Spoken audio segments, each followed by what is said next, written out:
And I looked and I'm like, she is wearing, like, I couldn't tell, like, if it was maybe just the way in real life, what, maybe I was exaggerating. I was like making, because I didn't have any love lost for Luann at this point without making, but then I saw it on the video. I was like, Jesus Lord. And then I brought it up the next day, but it was completely, quickly dismissed.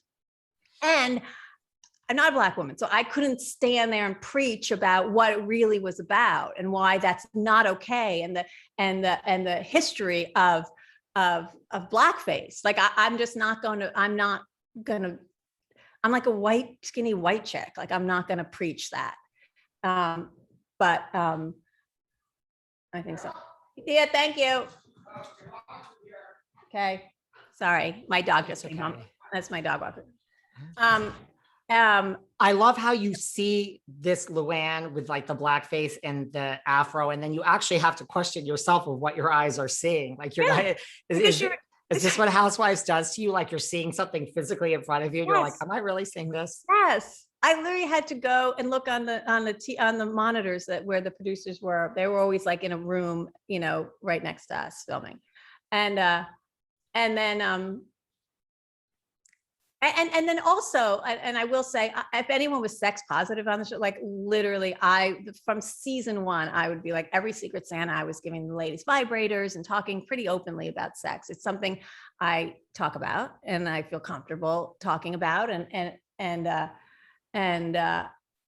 that way, I talked about it with Ramona, right? But when you are just vulgar about it, like to couch sex positivity in vulgarity, it's different. It just hits differently. Like I remember a scene when we were all in Vermont and we were kind of like a little tipsy at a dinner, and it was, again, 3 hours. We're like, blah, blah, blah. This is kind of boring. I said, let's play a game, truth or dare. And then I asked Ramona, because they always wanted us to talk about sex and all that stuff, right? So I asked Ramona if something about oral sex was that. And Ramona said very strongly, she came out and said she doesn't believe oral sex is sex. So now this is a reveal of Ramona Singer, the good Catholic girl. So like in that way, she was totally comfortable talking about it with me in a way that she wasn't aggressively lectured to about it. So we made it turned into a game. And then I thought that was pretty big reveal. And she's talking about oral sex not being sex. And I'm like, really? So how many men have you had this not sex with? And like, and it was a good conversation that we all could participate in. But sitting at a dinner and talking about, anal, and I actually brought up anal sex too in that same dinner. And then Tinsley famously said, I only had it with my husband, and which really blew my mind, because when I said truth or dare, when was the last time you, and again, I couched it in this funny, when was the last time you had anal sex? I thought for sure she was going to take the dare.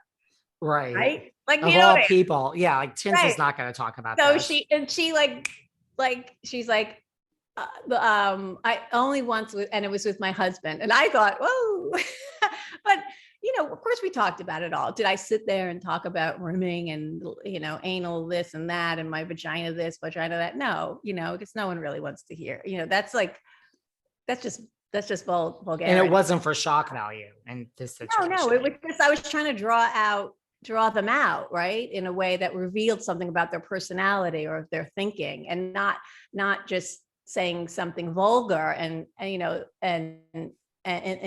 the umbrella of sex, being positive about sex.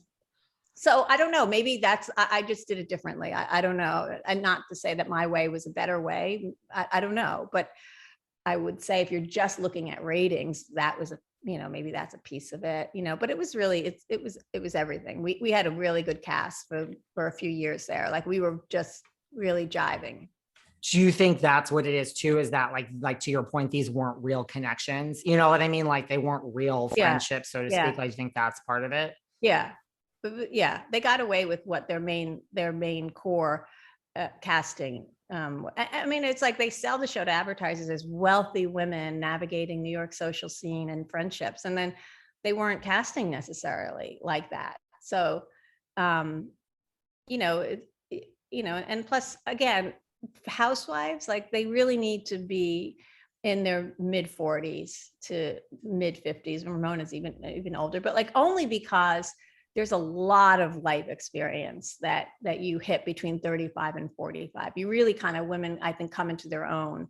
And they also have spent at least a good decade in the delusion of their bubble, right? Their Upper East Side bubble.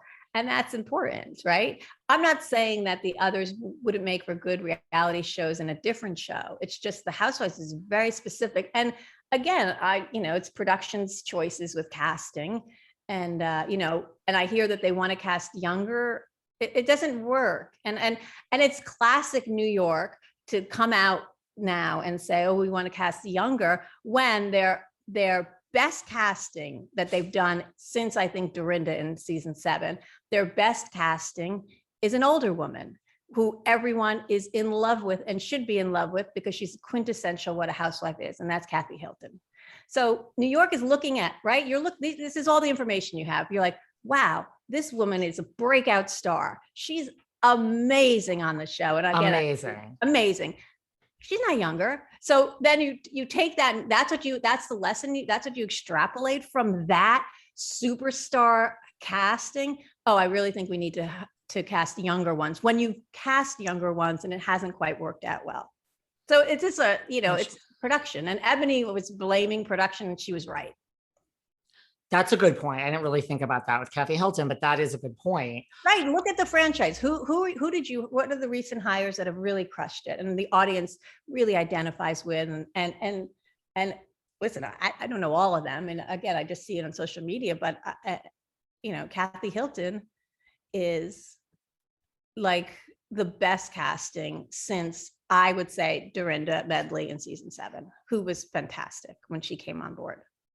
I would agree with both of those. Then the lesson isn't let's cast younger. It's like, what? It's a strange. I am giving them so much good advice that I should be getting paid. You should be getting paid. I should be a consultant. And you really think like changing the production company to like a New York base? I mean, I think so. I had said that, time and time again. I just thought, maybe the New York, LA thing doesn't come into play, but just even if it didn't, like, I just think some of the choices that this particular production company has made over the past several years, even since season 5, has just been questionable. And it's like, give another production company a shot, like maybe, and in a way to recast the whole show. I'm not saying, it's terrible, because these women, it's their livelihood. And especially the 3 veterans have done this, and they built that franchise and they built that brand on their backs for 13 years. And you can't just say, see ya. I mean, I was on for 6 years. Now, let me just put that in perspective. 6 years is longer than most scripted comedy dramas. Like Seinfeld was maybe 7 or 8 years, right? So 6 years on a show, that's a long time, and that's a lot of content, and that's not just to be like, okay, goodbye, right? And that was 6 years, which they did to me, but 13 years is almost unheard of, except out of soap operas. But if they're done with them, I mean, there's not going to be any consolation prize. Well, I don't know. There should be some, I don't know, severance, at least a watch. I remember saying, I'm like, am I going to get a watch? Am I going to get something? It's like,